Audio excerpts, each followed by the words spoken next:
When you think of the great global empires, who comes to mind? The British? The Spanish? Maybe the Romans?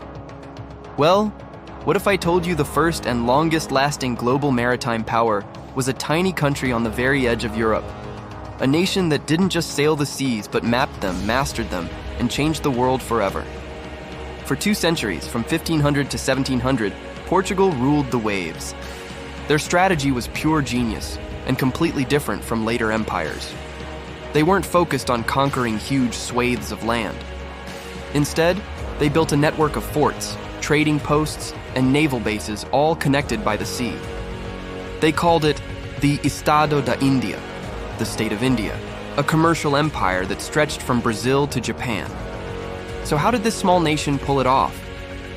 It started with knowledge. Under the guidance of Prince Henry the Navigator, who, fun fact, never actually sailed himself, Portugal gathered the world's best astronomers, mapmakers, and sailors. They systemically mapped the world's winds and currents, perfecting the Volta do Mar, or turn of the sea, a revolutionary technique for using ocean gyres to their advantage. They refined tools like the astrolabe and quadrant, turning complex star charts into practical, usable sea routes. This brainpower led to some of history's most legendary voyages. Vasco da Gama in 1497 was the first European to sail directly from Europe to India, rounding the treacherous Cape of Good Hope.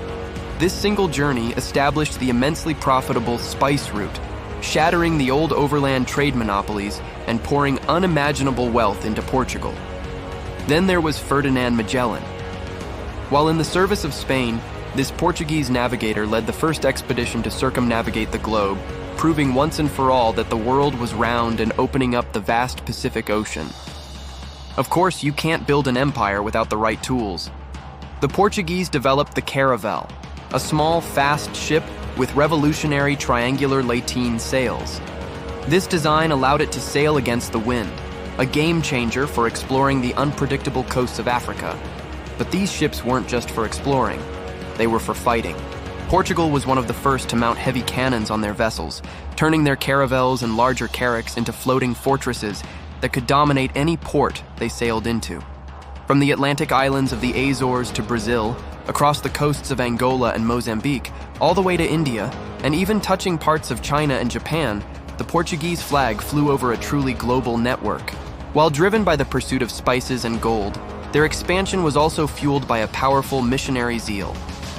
It was a complex empire of trade, technology, and faith that laid the groundwork for our modern globalized world.